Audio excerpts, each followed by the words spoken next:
Hello everyone, welcome to back my channel Knowledge with CK. I hope all is well. Now come on the topic. Time waste नहीं करते, हम लोग सीधा topic पे आते हैं। आज का हमारा टॉपिक है राज्यसभा। देखिए, हमने पिछले वीडियो में भारत की पार्लियामेंट के बारे में पढ़ा था और मैंने आपसे ये कहा था कि पार्लियामेंट के 3 जो ऑर्गन्स हैं उनमें से एक है प्रेसिडेंट, एक है लोकसभा और एक है राज्यसभा। जब भी कोई बिल बनेगा इन तीनों के थ्रू वो बिल पास होगा और वही bill as a law implement होगा हमारी कंट्री में। तो आज हम इसी टॉपिक को आगे बढ़ाते हुए पढ़ेंगे राज्यसभा की तरफ कि राज्यसभा में क्या होता है। देखिए, पहले तो राज्यसभा की जो स्पेशलिटीज़ हैं उन पे बात करते हैं। इसके बारे में जिक्र किया गया है आपके आर्टिकल 80 में, यानी कि आर्टिकल 80 जो है वो ये बताता है कि राज्यसभा की फॉर्मेशन जो है वो कैसी होगी। सेकेंड थिंग, इस हाउस को कहा जाता है अपर हाउस। इस हाउस को क्या कहते हैं हम? अपर हाउस भी कहते हैं। और हम इसे ये भी कहते हैं कि ये क्या है? परमानेंट हाउस है। क्या है? परमानेंट हाउस है। इसका रीज़न क्या है कि ये परमानेंट हाउस है?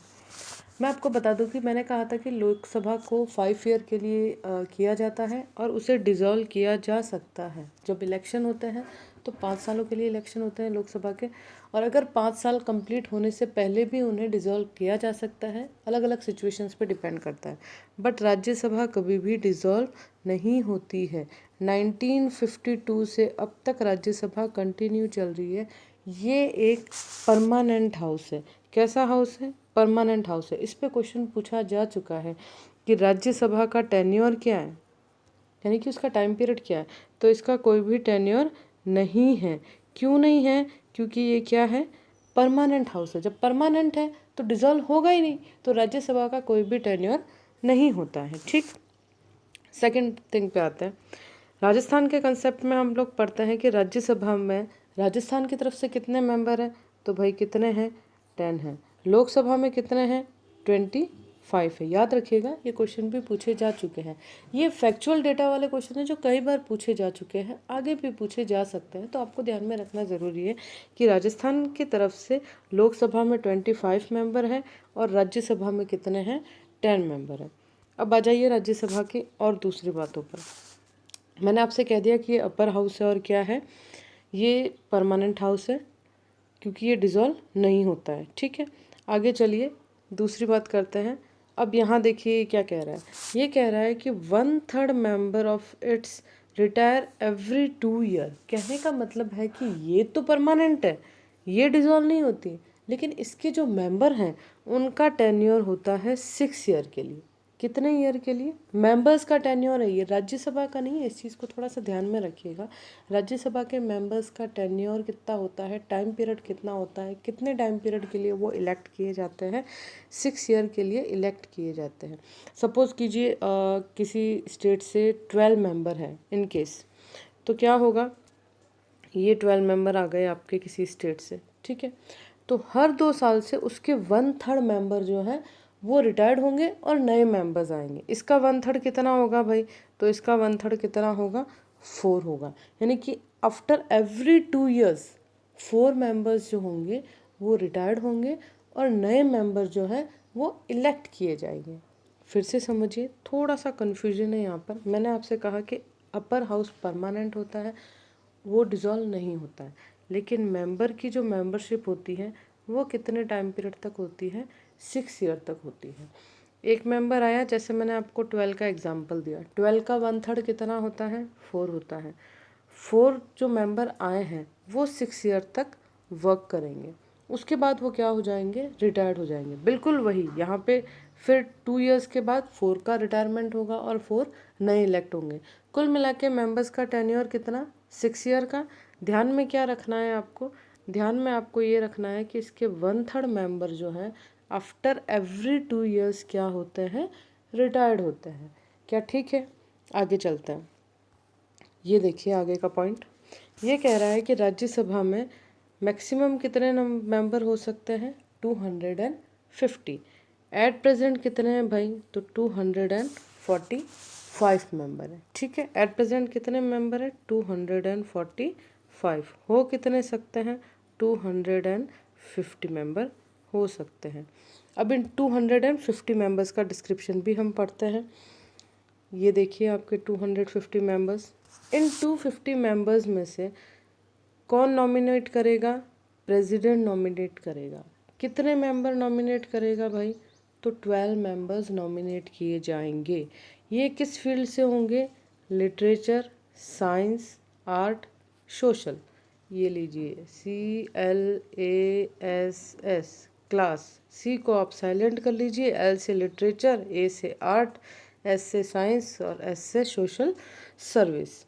ये 4 फील्ड के मेंबर जो होंगे वो नॉमिनेट किए जाएंगे कहाँ? राज्यसभा में। लोकसभा में 2 मेंबर्स नॉमिनेट किए जाते हैं, एंग्लो इंडियन। और राज्यसभा में कितने किए जाते हैं? 12 मेंबर नॉमिनेट किए जाते हैं। दोनों ही हाउस में नॉमिनेट कौन करेंगे? प्रेसिडेंट करेंगे। राज्यसभा में जो मेंबर होंगे वो किस फील्ड से होंगे?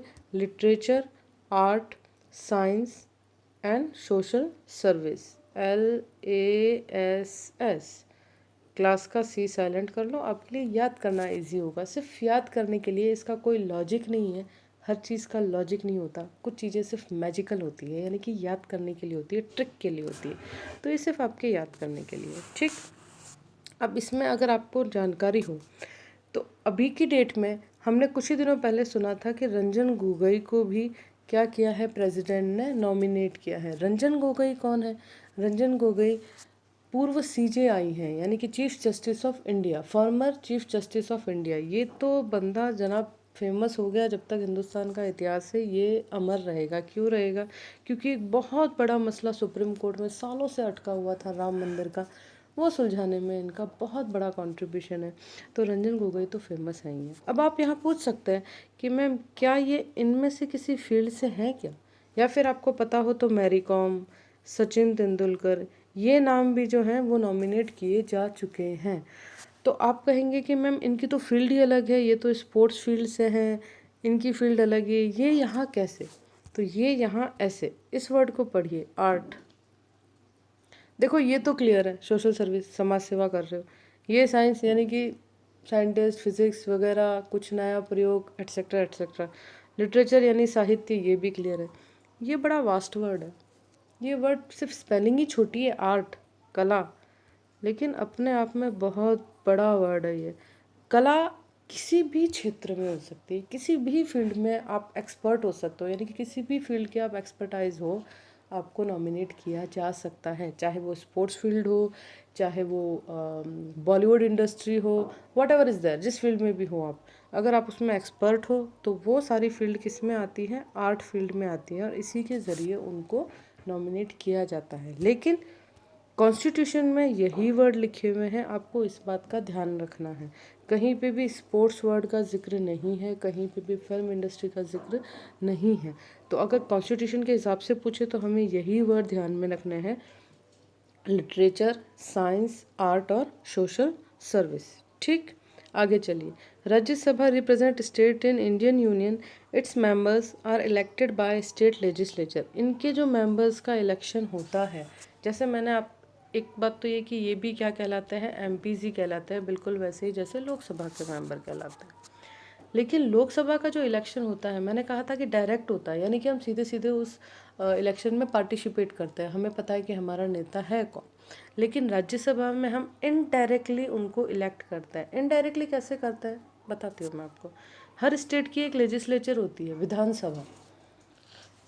उस विधानसभा के मेंबर चुनकर भेजते हैं राज्यसभा में। विधानसभा के मेंबर्स को किसने चुना भाई? तो हमने चुना। लेजिस्लेटिव असेंबली जो होती है उसके मेंबर्स को डायरेक्टली हमने चुना, और वो मेंबर राज्यसभा में मेंबर्स को चुनकर भेजते हैं, यानी कि इलेक्ट करके भेजते हैं। तो राज्यसभा के मेंबर्स का जो इलेक्शन होता है वो कैसा होता है? इनडायरेक्टली होता है। क्या क्लियर है? ग्रेट। आगे चलते हैं हम लोग। तो इनका मेंबर कैसा है? इलेक्शन है, और स्टेट की लेजिस्लेचर इनको इलेक्ट करती है। अब आप यहाँ पूछ सकते हैं मैम कि क्या सिर्फ स्टेट से ही आएंगे क्या? तो फिर यूटीज़ का रोल ही नहीं है यहाँ पे। तो बिल्कुल सही कह रहे हैं आप, यूटीज़ का यहाँ पर कोई रोल नहीं है। यहाँ पर कहाँ से मेंबर है? सिर्फ स्टेट से ही हैं। लेकिन दिल्ली और पुडुचेरी अभी तक ऐसे स्टेट हैं जहाँ पर क्या है? लेजिस्लेटिव असेंबली है। तो दिल्ली और पुडुचेरी से भी यहाँ पर मेंबर हैं। बिल्कुल वैसे ही जेके में भी, आपको पता है कि जेके को भी अब यूटी बना दिया गया है अक्टूबर से। लेकिन जेके में भी विधानसभा होगी। अगर विधानसभा होगी तो ऑब्वियस है वहाँ से भी मेंबर यहाँ पर आएंगे इलेक्ट होकर। यानी कि राज्यसभा में ये हाउस ऑफ स्टेट है, तो ऑब्वियस है कि हाउस ऑफ स्टेट में स्टेट की बात कहने वाले लोग ही आएंगे, लेकिन उन स्टेट से जहाँ पर स्टेट लेजिस्लेचर है, और हमारे सारे स्टेट में स्टेट लेजिस्लेचर है। इसके अलावा जो यूटीज़ हैं दिल्ली और पुडुचेरी, एट प्रेजेंट इनके मेंबर यहाँ पर हैं, और जेके से भी यहाँ पे मेंबर आएंगे। ऑलरेडी है, बिकॉज जेके स्टेट था इतने टाइम तक। अब यूटी होने के बावजूद भी वहाँ पे स्टेट लेजिस्लेचर रहेगी, तो वहाँ से भी हमारे पास मेंबर आएंगे। ठीक, आगे चलते हैं हम लोग। इनके इलेक्शन प्रोसेस पे बात हो जाती है। इलेक्शन का मैंने आपको बता दिया कि इनडायरेक्टली होता है, इसको ध्यान में रखिएगा। Proportional representation through the single transferable vote system. कहने को तो ये लाइन बहुत छोटी है, लेकिन इस लाइन पे अपने आप में एक बड़ा वीडियो बन सकता है। कभी टाइम मिला तो डेफिनेटली बनाएंगे। अभी आपको जो फैक्चुअल डेटा याद रखना है वो राज्यसभा के कंटेक्स्ट में इतना ही है कि राज्यसभा के इलेक्शन इनडायरेक्ट होते हैं, यानी कि इनका चुनाव इनडायरेक्टली किया जाता है, और इस मेथड के थ्रू किया जाता है, proportional representation through the single transferable vote system. ये एक फैक्चुअल डेटा है जो आपको याद रखना है, और ये वर्ड्स यूं के यूं लिखे जाएंगे, बिकॉज कॉन्स्टिट्यूशन में जो चीज़ें लिखी जाती है उनको एज इट इज़ लिखा जाता है, उसमें कोई भी चेंज नहीं किया जाता है। आगे चलते हैं, इस पे आते हैं। All the states do not send equal number of members. मैं आपको बता चुकी हूँ, ये डिपेंड करेगा किस पर, पॉपुलेशन पर। जिस स्टेट की पॉपुलेशन ज़्यादा होगी वहाँ के मेंबर भी उतने ही ज़्यादा होंगे। जैसे मैंने आपको कह दिया कि हमारे यहाँ से कितने मेंबर है भाई, राजस्थान से 10 है, दिल्ली पुडुचेरी से 1 ही है। तो डिपेंड करेगा कि वहाँ की पॉपुलेशन कितनी है। पॉपुलेशन के ऊपर ही एमपीज़ डिपेंड करते हैं, जितनी पॉपुलेशन होगी उसके हिसाब से एमपीज़ डिसाइड होते हैं।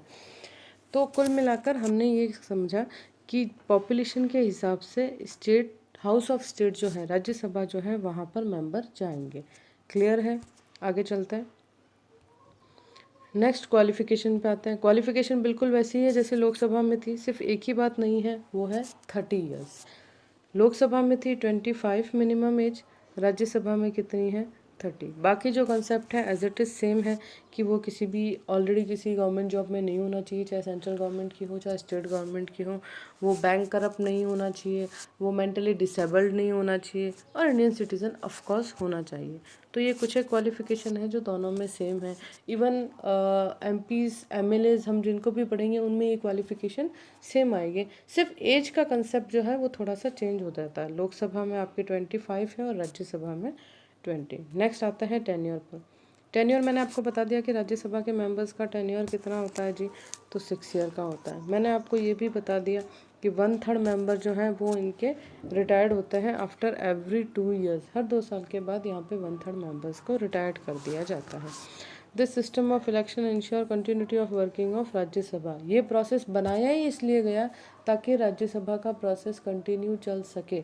ये 1/3 का जो कंसेप्ट बनाया है वो बनाया ही इसलिए गया क्योंकि एक परमानेंट हाउस है, डिसॉल्व तो हो नहीं सकता, तो सारे मेंबर एक साथ तो रिटायर्ड हो नहीं सकते। जैसे हमारे जो 10 मेंबर हैं वो एक साथ तो रिटायर्ड हो नहीं सकते, तो एक बार 3 + 3 + 4, यानी कि हमारा जो 1/3 का कंसेप्ट है वो इस तरह से करेगा। अरे भाई, इंसान को आधा तो नहीं कर सकते ना, तो एक नंबर इधर उधर होगा, ये तो अंडरस्टूड है। आई डोंट थिंक कि इसमें कुछ ज़्यादा कन्फ्यूजन है आपको। नेक्स्ट चलते हैं हम लोग इनके ऑफिस बैरियर पर, यानी कि चेयरपर्सन और उन पे बात करते हैं।